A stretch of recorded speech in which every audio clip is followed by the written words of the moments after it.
Hello friends, welcome to vacancy vista. Odisha Adarsha Vidyalaya तरफ आसी केतोटी vacancy आउ ए वीडियो रे आमे देखिबा से वैकेंसी पाई एज क्वालिफिकेशन सैलरी पुणी सिलेक्शन प्रोसीजर कोन रहिछि। चलो तो वीडियो को मैं स्टार्ट करिबा।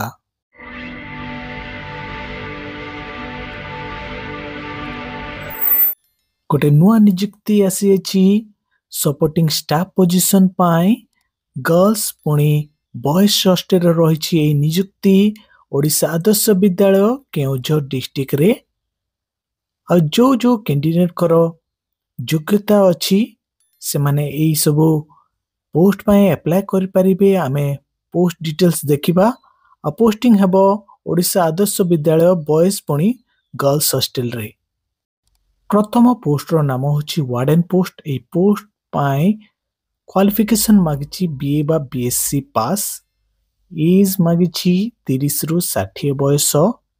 सैलरी रही 21,175 टंका पर मंथ।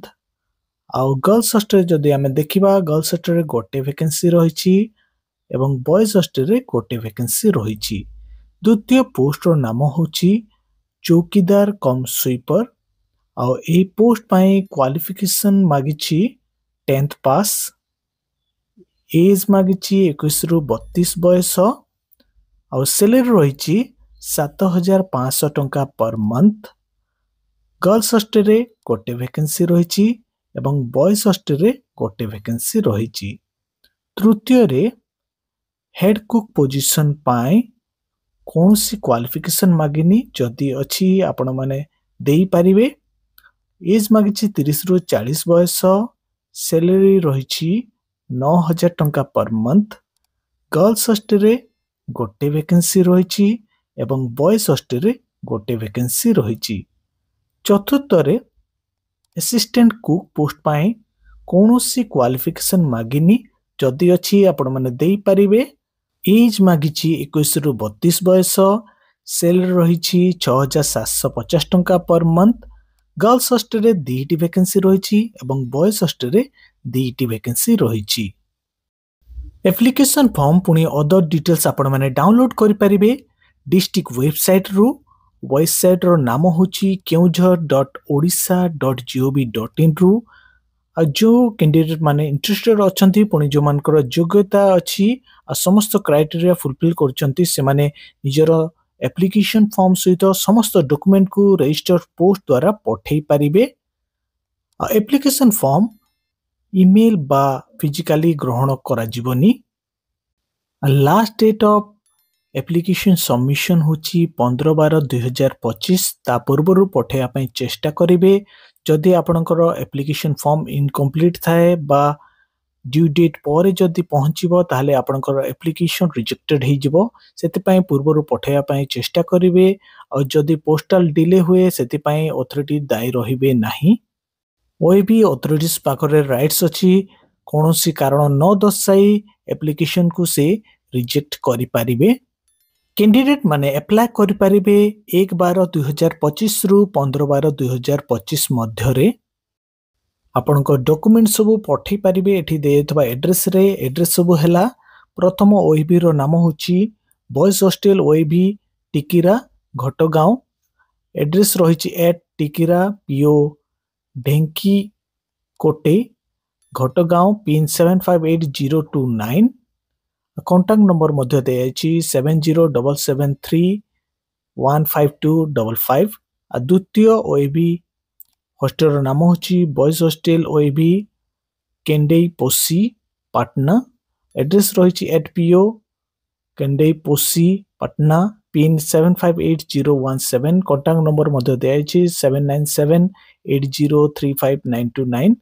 तृतीय ओएबी रो नाम होची बॉयज हॉस्टल ओएबी बड़पलासा सदर। एड्रेस रही एट पीओ बड़पलासा केउझर सदर पिन 758002। कॉन्टैक्ट नंबर मध्य देछि 9337991917।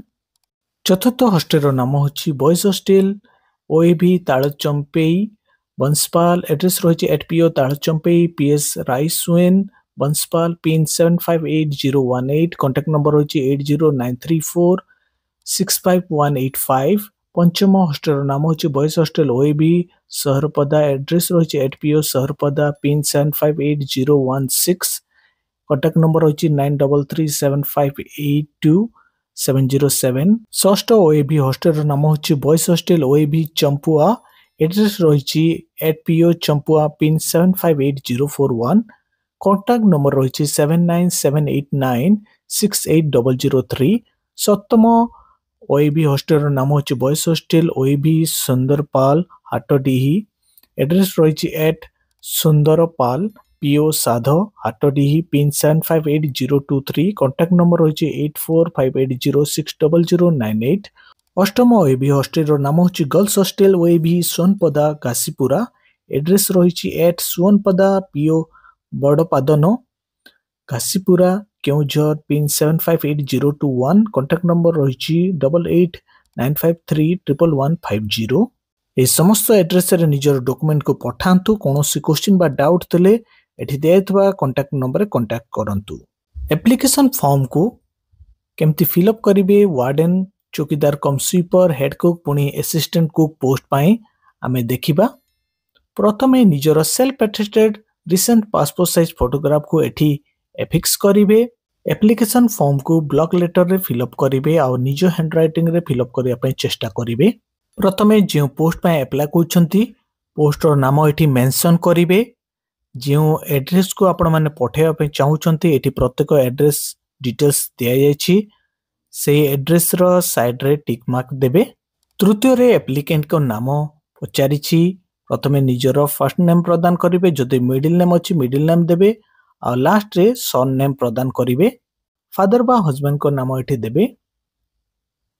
एड्रेस प्रेजेंट एड्रेस रे एट PO पुनी ब्लॉक रो नाम डिस्ट्रिक्ट रो नाम पिन कोड देबे कॉन्टैक्ट नंबर प्रदान करिवे परमानेंट एड्रेस जदि समान थाए समान लिखिबे जदि अलगा थाए एट PO ब्लॉक रो नाम पुनी डिस्ट्रिक्ट नाम प्रदान करिवे पिन कोड देबे आ कॉन्टैक्ट नंबर प्रदान करिवे आधार कार्ड नंबर रे निजरो आधार नंबर प्रदान करिवे डेट ऑफ बर्थ रे निजरो डेट ऑफ बर्थ देबे डेट मंथ ईयर अनुଯାୟୀ पुनी वर्ड्स रे मध्ये लिखिबे आपन को एज केते होची ए एडवर्टाइजमेंट रो डेट अनुଯାୟୀ ईयर मंथ डेज अनुसार एठी प्रदान करिवे आपण को कैटेगरी रो बिलोंग करछंती एठी टिक मार्क देबे general SC ST SC BC PH आपनकर जदि एक्सपीरियंस अछि एठी यस लिखिबे मिनिमम 2 इयर्स मागिछि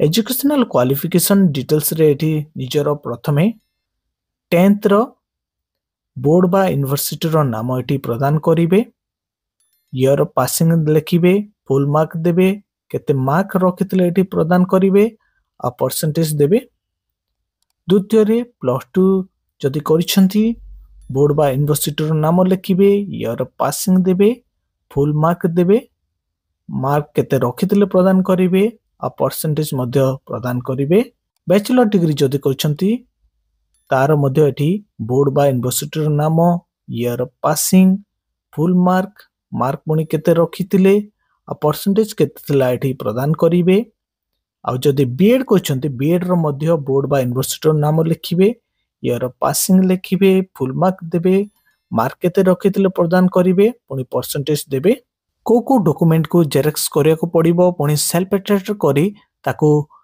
एप्लीकेशन फॉर्म सहित अटैच करी पठेवा को पड़िबो आमे देखिबा प्रथमे 10th सर्टिफिकेट एवं मार्कशीट को द्वितीय रे +2 सर्टिफिकेट एवं मार्कशीट को वार्डन पोस्ट पाए तृतीय रे बैचलर डिग्री सर्टिफिकेट एवं मार्कशीट को वार्डन पोस्ट पाए आ चतुर्थ रे बीएड सर्टिफिकेट एवं मार्कशीट को एडा कंपलसरी नुह मैंडेटरी पंचम रे कास्ट सर्टिफिकेट को षष्ठ रे आधार कार्ड को सप्तम रे रेसिडेंस सर्टिफिकेट को आ लास्ट रे अष्टम रे एक्सपीरियंस सर्टिफिकेट मागिछि हॉस्टल मैनेजमेंट ऊपर 2 ईयर डिक्लेरेशन को भल भाबरे पढिबे एठी लेखाइछि मु घोषणा करूछि जे मु विज्ञापनटी देखि सारिछि एवं एही पदवी पई योग्य मु नियुक्तिर शर्तावली विषय संपूर्ण अवगत एवं सेगुडी को पालन करबाकू राजी मो द्वारा प्रदान करा जाइतबा उपरोक्त सूचना मोर ज्ञान एवं विश्वास अनुसार सत्य जदि कोनोसी पर्याय रे मो द्वारा प्रदान करा जाइतबा कोनोसी सूचना मिथ्या बोली प्रमाणित हुए ତେବେ କୌଣସି କାରଣ ବିନା ମୋର ପ୍ରାର୍ଥୀପତ୍ର ବାତିଲ ବା ଖାରଜ କରାଯାଇପାରିବ। ଯେଉଁ ଡେଟ୍ରେ ଫର୍ମ ଫିଲ୍ଅପ୍ କରୁଛନ୍ତି ଆଉ ଆପ୍ଲାଏ କରୁଛନ୍ତି ସେହି ଡେଟ୍ ଏଠି ପ୍ରଦାନ କରିବେ। ଆଉ ଯେଉଁ ସ୍ଥାନରୁ ଆପ୍ଲାଏ କରୁଛନ୍ତି ସେହି ସ୍ଥାନର ନାମ ଏଠି ଲେଖିବେ। ଲାଷ୍ଟରେ ନିଜର ଫୁଲ୍ ସିଗ୍ନେଚର ଏଠି ପ୍ରଦାନ କରିବେ। ଏ ଭ୍ୟାକେନ୍ସିକୁ ନେଇକି କୌଣସି ପ୍ରକାର କ୍ୱେଶ୍ଚିନ୍ ବା ଡାଉଟ୍ ଥିଲେ ଆପଣମାନେ କମେଣ୍ଟରେ ପଚାରନ୍ତୁ, ମୁଁ ଆପଣଙ୍କୁ ରିପ୍ଲାଏ ବ୍ୟାକ୍ କରିବି। ଆଉ ଏ ନୋଟିଫିକେସନର PDF ଲିଙ୍କକୁ ମୁଁ ଡେସ୍କ୍ରିପ୍ସନରେ ପକାଇଦେବି, ଆପଣମାନେ ସେଠୁ ଡାଉନଲୋଡ୍ କରି ପ୍ରତ୍ୟେକ ବିଷୟକୁ ଚେକ୍ କରିପାରିବେ।